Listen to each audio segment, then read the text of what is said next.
Bonjour, si vous êtes en train d'écouter la vidéo, c'est parce que vous avez terminé toutes les sections, y compris la 7 qui est la section collective.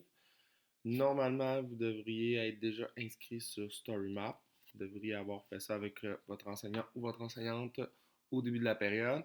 Si vous êtes bien connecté, normalement, votre prénom devrait apparaître ici sur la page d'accueil. Euh, Vous pouvez descendre. Et là, vous allez ici et vous faites créer un récit. Et là, vous pouvez choisir les différentes options. Alors, nous, on vous conseille de présenter la narration sous une barre latérale. Alors, vous prenez ça comme ça. Normalement, il va se créer. Là, vous pouvez faire le volet flottant ou le volet latéral. Moi, je vous conseille de prendre celui-là qui est sur le côté. Vous faites démarrer. Quel est le nom que vous voulez donner à votre journal cartographique? Euh, Là, vous donnez le nom de la section que vous avez. Fait que si vous avez la section 1, marquez section 1. Et si je me souviens bien, c'était fondation et diffusion.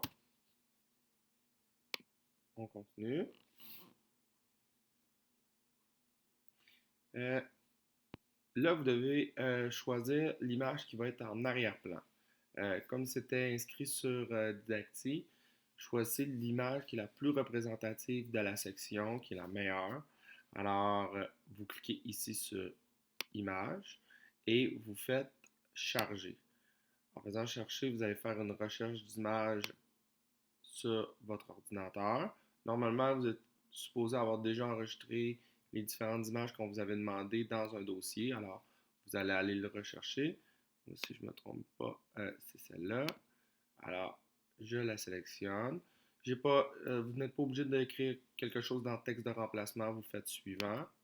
Et normalement. Et là, dans le volet de côté, ici, premièrement, vous allez inscrire votre nom. Alors, moi, je vais écrire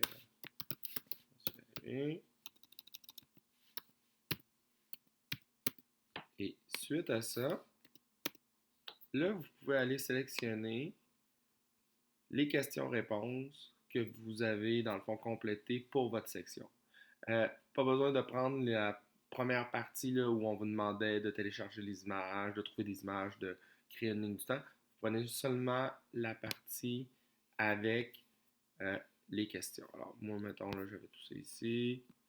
Mettons, je vais prendre juste ça, là, mais mettons, vous prenez tout ce que vous avez écrit, vous faites copier, vous allez dans votre story map, et là, vous pouvez le faire en le collant. Et là, c'est là que c'est important de faire une bonne mise en page. Alors, là, vous pouvez remplacer votre réponse, vous pouvez justifier le texte, vous pouvez, si vous voulez, le mettre en gras, pas en gras, souligné, peu importe. Et là, vous intégrez dans le fond toutes vos questions et vos réponses. Là, vous pouvez faire ajouter. Et regardez, mon récit est en train de se créer. Là, vous avez des ajustements que vous pouvez faire. Si vous voulez changer des petites choses, vous cliquez ici. Alors là, vous pouvez aller changer. Si vous décidez de changer votre photo d'arrière-plan, ben, vous allez dans la grande scène et là, vous pouvez toujours aller changer la photo ou l'ajuster. Euh, les autres images que vous avez téléchargées, vous pouvez les intégrer dans votre barre latérale. Alors, mettons, je ne sais pas moi ici, je voudrais mettre une image.